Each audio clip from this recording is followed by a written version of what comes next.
E aí, gente, tudo bem?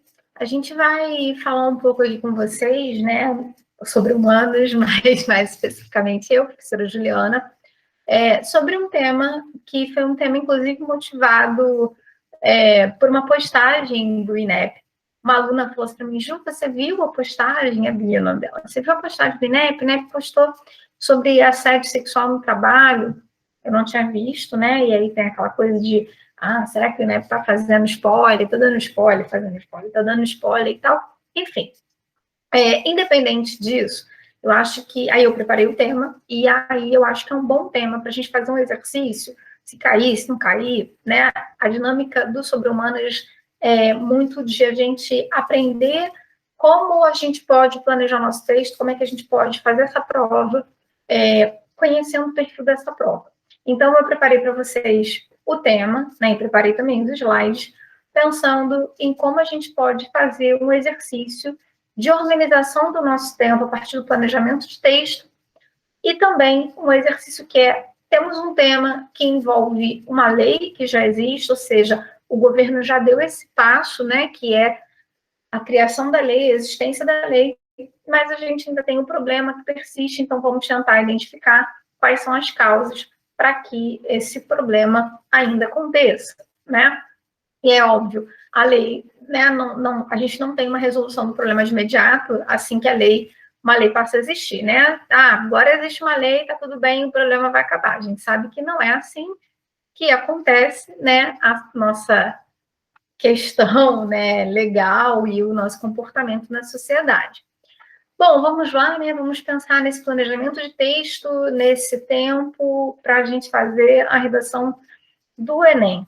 Como eu falei, eu sou Juliana, nossa equipe pedagógica é composta pela professora Bárbara, de Sociologia e História, e pela Nath, pela Natália, que é também professora de redação. Primeiro ponto que eu queria falar com vocês aqui rapidinho é uma sugestão de tempo. Não façam a redação quebrada, né? Introdução num dia, desenvolvimento no outro, porque não é essa a realidade que você vai encontrar no Enem. Então, agora a gente está, né, já quase em setembro, posso dizer assim, é o momento da gente ajustar essa questão do tempo para que a gente consiga fazer uma boa redação sem comprometer as outras questões da prova. Sugiro que você gaste aí um tempo de 15 a 20 minutos no planejamento textual, mesmo que a pessoa do seu lado tenha lido um tema e já tenha começado a escrever, não se paute nela, tá? É muito importante que você planeje o seu texto. Na introdução, sugiro que a introdução até seja no rascunho, pode ser um bom caminho, né?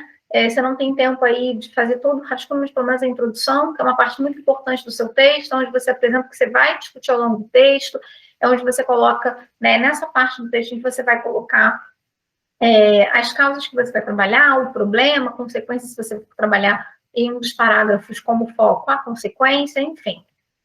Desenvolvimento, 20 minutos. Conclusão, 5 minutos, porque conclusão, enfim, né? Acho que é aquele momento que você, do texto que você tem, aquela parte do texto que você meio que já gravou, né? Assim, agente, ação, meio modo, detalhamento e efeito. Acho que é uma parte um pouco mais tranquila. Se você ainda tem dificuldade, a minha sugestão é que no planejamento textual, quando você pensa nas causas que você vai trabalhar, você já faz assim uma setinha e pensa na solução já no planejamento textual, depois faz uma revisãozinha aí do texto. Se você contar o tempo, você vai ver que é um tempo possível, tá? Quando a gente faz um bom planejamento de texto, isso facilita muito a própria escrita.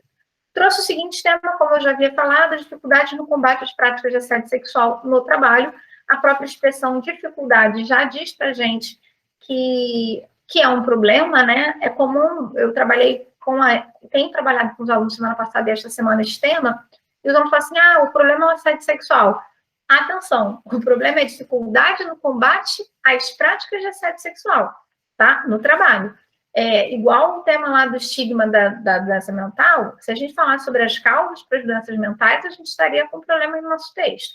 A banca estava focando no estigma. Atenção às expressões da frase tema, viu? O problema é que existe dificuldade no combate em relação a essas práticas. A gente, então, vai partir para a leitura de texto de apoio, pensando nele como nosso apoio mesmo.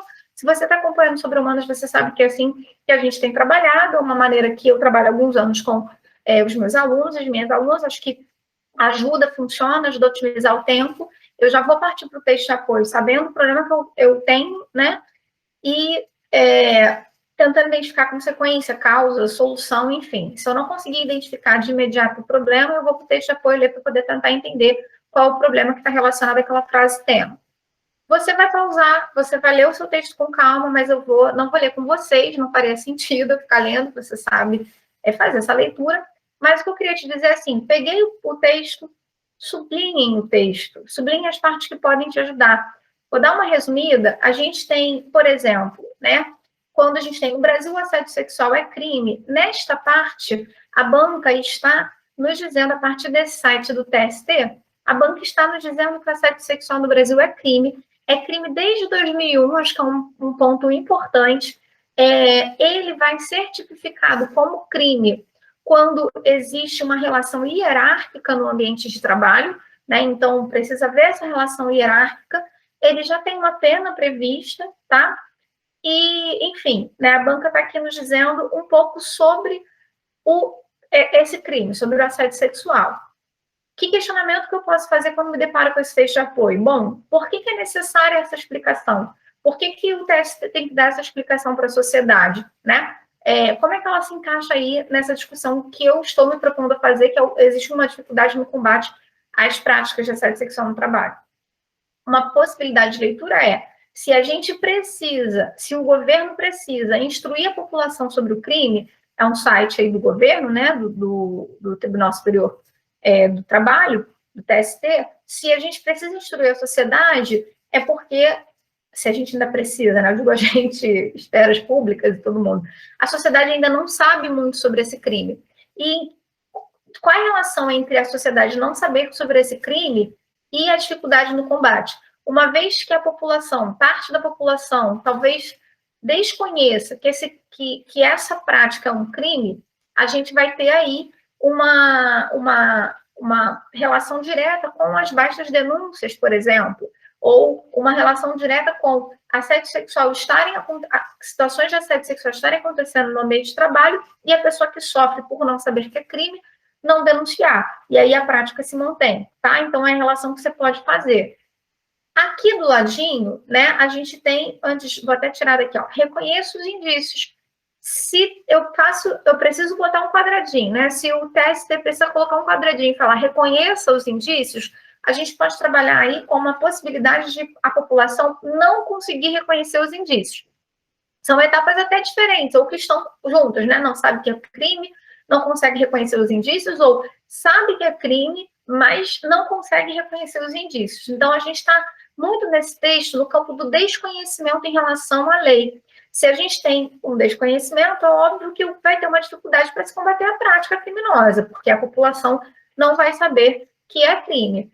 Às vezes, até o próprio assediador ou assediadora também não sabe. Por isso, também está ali praticando, achando que não tem nenhuma punição pelo seu ato, não tem nenhuma gravidade em relação ao seu ato. Eu acho, né, que a assédio sexual no trabalho é muito grave, porque é um ambiente em que você vai frequentar todos os dias, né? É diferente até de você passou na rua e você ouviu alguma gracinha de um assediador, de uma assediadora, mas você certamente não vai encontrar aquela pessoa. Agora, no seu ambiente de trabalho, você sabe que você vai encontrar a pessoa, e isso tem um impacto psicológico, um impacto no seu rendimento no trabalho, enfim, essa desgraceira toda aí. E aí, você tem o site especificando, né? Receber propostas constrangedoras, ser vítima de chantagem em troca de benefícios, passar por intimidação e humilhação, você tem uma explicação do que é o assédio sexual. Se eu preciso fazer uma especificação, é porque talvez, certamente, eu tenho uma parte da sociedade que não conhece. Ao final, a gente tem a presidente do TST, ministra Maria Cristina Peduzzi, dizendo o seguinte: olha, independe do gênero, tá? Mulheres e homens podem ser assediadores e ser, né, igualmente identificados como criminosos nessa prática. Só que o que ela vai dizer aqui estatisticamente, o texto vai dizer para a gente que estatisticamente ele se dá preponderantemente em relação às mulheres. O que a gente então vai se questionar? Por que isso acontece? Por que acontece mais com as mulheres no Brasil? Aí a gente vai, obviamente, né, voltar a toda uma explicação sobre a nossa estrutura patriarcal de sociedade, que é muito importante para essa explicação, né? E aí esse combate fica dificultoso porque a gente está falando de uma parcela da população que sofre dessa prática, né, que sofre essa prática, que está mais em situação de vulnerabilidade, por várias razões. Porque é mulher, porque sabe que é difícil sua colocação no mercado de trabalho, porque tem uma série de situações subjetivas que a diminuem, né? Acho que esse é um ponto importante para a gente pensar. No texto 2, está assédio sexual no trabalho, como as empresas combatem essa prática. E aí vem alguns dados, né? Enfim, é uma ação do LinkedIn, em parceria com o Think Eva, mostrou que 47% das mulheres já sofreram assédio sexual no trabalho. Eu não sei você, mas eu, Juliana, me facilita muito, não sei se por causa do estigmatismo da miopia, separar os dados. Puxa uma setinha e vou separando os dados ali, sabe? Aquele boxzinho que veio do Enem de 2021, com um monte de dados, Brasil é o que mais tem sofre de doença mental na América Latina, enfim, eu precisaria circular, sublinhar, quase que botar neon, assim, para eu poder entender bem aqueles dados que são apresentados. Bom, o texto vai dizer para a gente que 47% das mulheres dizem já ter sofrido. Eu olho a sociedade brasileira, eu olho a realidade de desconhecimento em relação ao crime, ou a pouca gravidade dada a ele, né? O que eu posso pensar? Será que são só 47%? Será que isso corresponde ao que acontece efetivamente na realidade? Uma vez que a gente está dizendo que a população pouco conhece, então a gente pode estar falando aí de dados que são subnotificados, né? Que existe uma realidade muito maior do que aqui realmente acontece. Em que isso, Juliana, contribui para o combate à prática? Vai contribuir para o combate à prática porque se você, de novo, né, você não consegue ter uma realidade, um dado que se aproxime da realidade, né, que seja o mais próximo possível da realidade, fica muito mais difícil a gente pensar em políticas públicas ou políticas empresariais para combater, porque a gente não vai ter o dado exatamente ou mais próximo do que ele acontece, tá? Isso é um ponto importante para a gente pensar. Acho que nessa questão do desconhecimento, a gente pode estar falando de alguma certa conveniência também do desconhecimento. Eu acho que tem algo da cultura brasileira de naturalizar essas situações, tipo, mas é só um elogio, o que é isso? Eu só brinquei com você, eu só estou te elogiando. O que coloca muitas vezes a vítima numa posição meio de louca, né? Assim, cara, será que é coisa da minha cabeça? Né? Será que eu estou viajando? Ou será que eu dei algum tipo de liberdade que faz essa pessoa achar que ela pode falar comigo assim, né? Enfim, acho que são elementos que também perpassam essa temática. Continuando aí nos dados, eles vão trazer para a gente que as mulheres negras são as que mais sofrem, né? O assédio. E aquelas que estão em posições menores dentro do emprego, né? Embora algumas as líderes também relatem que elas sofreram assédio. Pensar nesses dados, se eles correspondem à realidade, como eu falei, e pensar a questão racial. Aqui, eu não consigo dissociar dessa questão patriarcal da sociedade brasileira, e eu vou me explicar.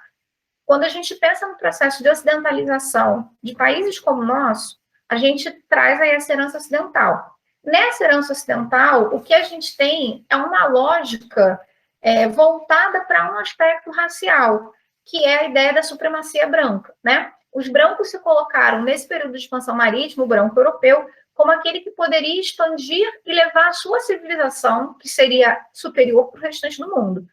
Quando a gente vai voltar à história de algumas culturas de África, das Américas, enfim, e aí eu não sei o quanto você tem acesso a esse tipo de leitura, eu sugiro o Sheikh Anta Diop, por exemplo, e aprendo muito com o Instagram Descobrindo a História Preta, a gente vai ver que nesse processo de expansão marítima, que é uma expressão que eu também não curto muito, mas nesse processo de colonização, de imperialismo, o que se difunde é uma lógica supremacista branca, a partir da qual você tem essas ramificações, né, de inferiorização de gênero, porque, inclusive, a questão dos gêneros, ela é uma construção do Ocidente, né? Depois a gente pode bater um papo sobre isso, estou lendo um livro bem legal, de uma autora nigeriana, o livro não está aqui, está ali, não consigo ver agora, que é a Invenção das Mulheres. E me desculpem, eu não gravei o nome dela.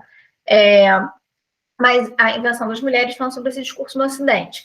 O ponto aqui é a gente pensar que esse processo de colonização que é um processo racial, né, é que vai instituir essa prática de divisão de gênero, um gênero inferior ao outro, né, a mulher inferior ao homem, por exemplo. Só que quando a gente pensa nas mulheres negras, a gente pode pensar aqui, né, que elas estão em situações de maior vulnerabilidade do que uma mulher branca. A gente tem uma sociedade, que é a sociedade brasileira, que se constitui a partir de práticas em que os corpos negros podem ser, diante dessa cultura, não acho que podem, tá, gente, ser violados, porque eles são objetificados. E nesse processo de objetificação, a mulher negra está mais objetificada do que a mulher branca. Uma aluna comentou assim, nossa, engraçado, achei que era o contrário, no sentido de as mulheres brancas sofreriam mais assédio, porque dentro de uma lógica de padrão estético, elas estariam mais enquadradas nesse padrão estético. A minha perspectiva que eu levei para essa menina em sala de aula, para essa aluna, foi: a mulher branca, ela é mulher para casar, para apresentar para a família, para ser né, o homem desfilar ali como um troféu. Aquela que é objetificada, aquela que está no campo da sexualização do seu corpo, da violação do seu corpo, é a mulher negra. E de que modo isso faz com que se dificulte o combate à prática? A gente ainda está no campo das vulnerabilidades, né? E na dificuldade de colocação no mercado de trabalho, na naturalização desse tipo de tratamento, né, dado às mulheres negras, né, enfim. Eu me lembro muito de um artigo da Fernanda Torres, antigo, depois ela pediu desculpas, em que ela falava sobre, ai, nossa, era alguma coisa assim, não dá mais para ficar elogiando, porque as mulheres reclamam, lá na minha casa tinha uma empregada, e ela vai falando sobre como os homens elogiavam a empregada, enfim. Bom, depois você lê o artigo que eu estou falando, né, que acho que ele exemplifica bem, evidencia bem isso que eu trouxe aqui. Trago aqui, né, quando a gente fala das lideranças, homens em posições inferiores assediam, superiores assediam, mas a tipificação do crime que traz para a gente aqui precisa estar numa situação hierárquica de superioridade, né, para você, para se enquadrar como crime, né, a mulher, no caso, a mulher, desculpa, independente do gênero, o seu superior ou a sua superiora, né, vai te assediar, você está mais vulnerável porque você fica com medo de perder emprego, né, então acho que está nesse campo aqui. Postagem do próprio INEP, uma dica. Sempre que tem que fazer, sempre que a gente tem como texto de apoio campanha, isso indica que a sociedade ainda precisa mudar o hábito em relação àquela situação. No caso do assédio, a sociedade precisa mudar esse tipo de hábito que ela tem, a sociedade brasileira. Assédio sexual é toda conduta que aí está ali explicando o que é o assédio e sugere onde vai denunciar. Isso pode dar sugestão de solução também, né? Que as empresas públicas e privadas divulguem em seus murais, né, jornal mural, divulguem como é que pode denunciar, como é que pode ser reconhecido, enfim, tá? Aí você pode pensar nas soluções enquanto você está lendo o seu texto de apoio. Eu achei muitas cartilhas, né, de lugares públicos, né, Ministério Público de Minas, o próprio TST, né, então, me parece que sobretudo, essas instituições jurídicas tentam, de algum modo, divulgar esse crime, mas a gente precisa fazer circular e fazer com que a linguagem seja também mais acessível para a população, né? Para que as pessoas possam identificar. Por fim, o último texto está nos trazendo aqui a distinção entre o que é assédio moral e o que é assédio sexual. De novo, eu posso me perguntar, né? Bom, se a gente tem que explicar para a sociedade qual é a diferença, porque tem ainda uma confusão. Algumas pessoas sequer sabem que sofrem assédio moral ou que sofrem assédio sexual, né? De novo, a gente está falando ali do desconhecimento. Depois que eu fiz a leitura do texto de apoio, sublinhei, puxei setinha, viu que pode me ajudar? Eu acho que dá para a gente dividir em duas dimensões, que a primeira é a seguinte: o que o Estado faz e o que o Estado não faz, quando a gente olha para essa temática. Acho que o Estado divulga pouco o crime, e deu para fazer essa inferência, chegar a essa conclusão por meio da leitura do texto de apoio. Não sabemos bem onde e como denunciar, né? A gente não tem muito essa informação. Não damos muita credibilidade aos agentes do Estado, responsáveis que recebem as denúncias, né? Se a gente estiver lá, posso denunciar na delegacia. Será que eu vou ser acolhida ou vou ser acolhido na delegacia, uma vez que a gente percebe que a sociedade encara o assédio sexual muitas vezes como uma brincadeira, como um mimimi, como frescura, ou qualquer coisa do tipo, né? Acho que esse é um aspecto, né? Até alguns alunos levantaram boas hipóteses, né? Uma vez que a estrutura do Estado é uma estrutura majoritariamente masculina e branca, isso causa uma certa descrença para as mulheres, por exemplo, irem denunciar, porque sabem como é a estrutura, sobretudo as mulheres negras. Acho que são boas hipóteses a serem levantadas em relação a essa temática. Acho que dá um bom texto aí, se a gente for olhar por esse aspecto. Acho que é uma possibilidade para a gente discutir.